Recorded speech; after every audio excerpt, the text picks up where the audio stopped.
Sir मुझे बोलते हुए अजीब सा लगता है क्योंकि जो कुछ भी हुआ मुझे it looks like fiction to me. You can read it in books, you see it on the screen कि इस तरह से लोग आए, इतने लोगों को मार दिया, कुछ हुआ नहीं. It's really unreal. मैं हृदयजीवी हूं, हृदय से बात करूंगी.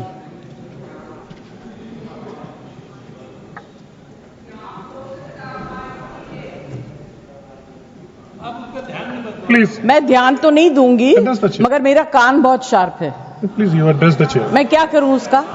प्लीज. उसका मैं कुछ नहीं कर सकती. सर एक तो मैं आप लोगों को बधाई दूंगी कि आपने ऐसे लेखकों को रखा हुआ है जो बड़े बड़े नाम देते हैं. ये नाम सिंदूर दिया क्यों? सिंदूर तो उजड़ गया लोगों का, जो मारे गए, जिनकी पत्नियां रह गईं. प्लीज शांत. आप बोलिए. प्लीज. आइदर यू स्पीक और आई विल स्पीक. जज आप बोलिए. Please address the chair. मैं छोड़ूंगी. You address the chair. I will not. जो आप बोल रहे हैं वही रिकॉर्ड में जाएगा. केवल जो आप बोल रहे हैं वही रिकॉर्ड में जाएगा. When you speak, I don't interrupt. When a woman speaks, I never interrupt. So please mind your tongue. Address chair. Priyanka, don't control me. Sir ये जो यात्री गए थे, मैं बिल्कुल बाकी चीजों के ऊपर ध्यान नहीं दे रही. जो यात्री गए थे वो किस लिए गए थे? 370 अबॉलिश करने के बाद छाती ठोक के मैंने देखा है राज्यसभा में कहा गया terrorism will be finished, we promise you. What happened? ये यात्री उसी भरोसे गए थे. आपने प्रॉमिस किया था हम जा रहे हैं कश्मीर, हमारे लिए तो जन्नत है. मिला क्या उन लोगों को जन्नत से? Sir, you have destroyed the faith and the trust of people you promised. वो परिवार के लोग आपको कभी माफ नहीं करेंगे. आप लोगों में इतनी ह्यूमिलिटी नहीं है कि आपने उनके परिवार को उनसे माफी मांगी. हमसे गलती हो गई, हमें माफ कर दीजिए. We should have protected you. It is our duty as the government to protect you. We failed, we are sorry. And I can promise you that if you had said it, आज ये सब होता नहीं. 2004 से 14 के बीच जो आतंकी घटनाएं होती थी, उन घटनाओं में बहुत बड़ी कमी आई है. इसलिए देश भी जानना चाहता है, अगर हमारी सरकार आतंकवाद पर नकेल कस सकती है तो कांग्रेस सरकारों की ऐसी कौन सी मजबूरी थी कि आतंकवाद को फलने फूलने दिया. आदरणीय अध्यक्ष जी,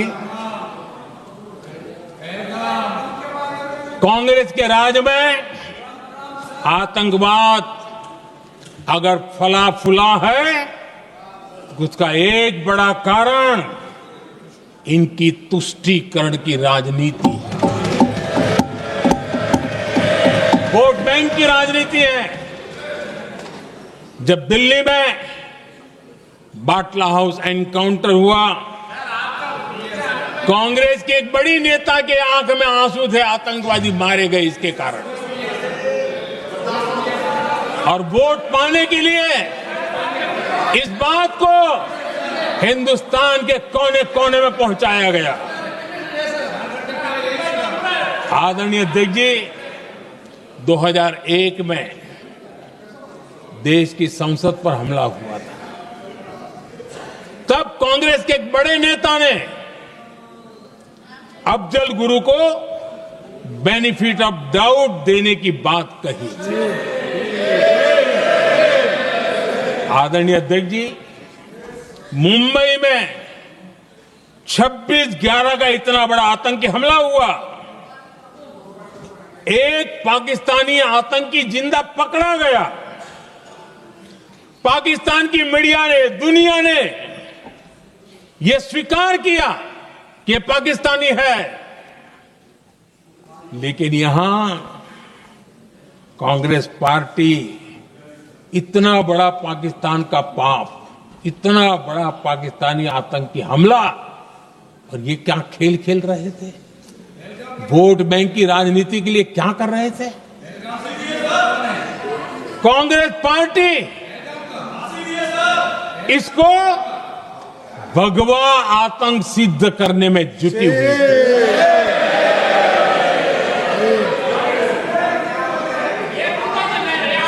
कांग्रेस दुनिया को हिंदू आतंकवाद की छड़ी बेचने में लगी हुई थी।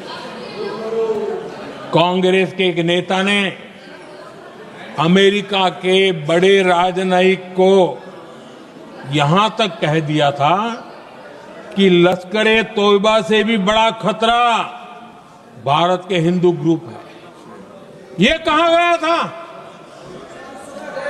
तुष्टीकरण के लिए कांग्रेस ने जम्मू कश्मीर में भारत का संविधान, बाबा साहब अंबेडकर का संविधान, उसे जम्मू कश्मीर में पैर नहीं रखने दिए। इन्होंने घुसने नहीं दिया, उसे बाहर रखा। तुष्टीकरण और वोट बैंक की राजनीति के लिए कांग्रेस हमेशा देश की सुरक्षा को बलि चढ़ाती रही। आदरणीय अध्यक्ष जी, तुष्टीकरण के लिए ही कांग्रेस ने आतंकवाद से जुड़े कानूनों को कमजोर किया। गृहमंत्री जी ने आज विस्तार से सदन में कहा है, इसलिए मैं इसको रिपीट करना नहीं चाहता। आदरणीय अध्यक्ष जी,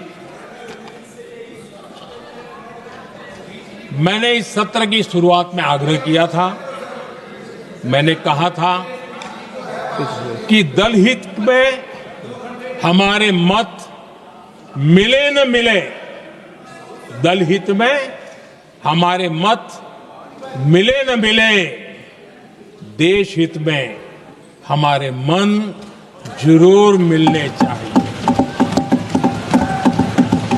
पहलगाम की विभीषिका ने हमें गहरे घाव दिए हैं, उसने देश को झकझोर दिया है। इसके जवाब में हमने ऑपरेशन सिंदूर किया तो सेनाओं के पराक्रम ने, हमारे आत्मनिर्भर अभियान ने देश में एक सिंदूर स्पिरिट पैदा किया है।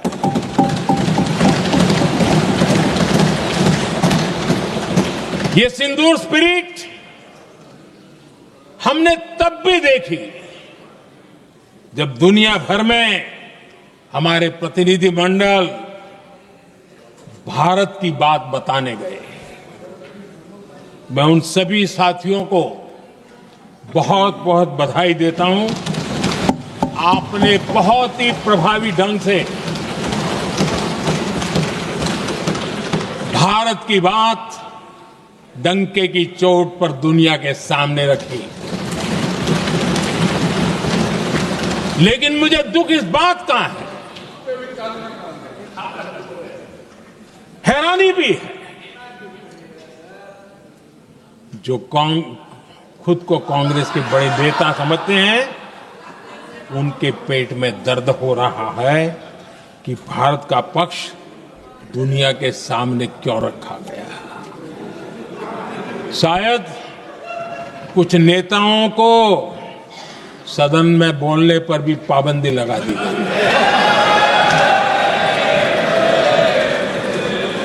आदरणीय अध्यक्ष जी, इस मानसिकता से बाहर निकलने की जरूरत है।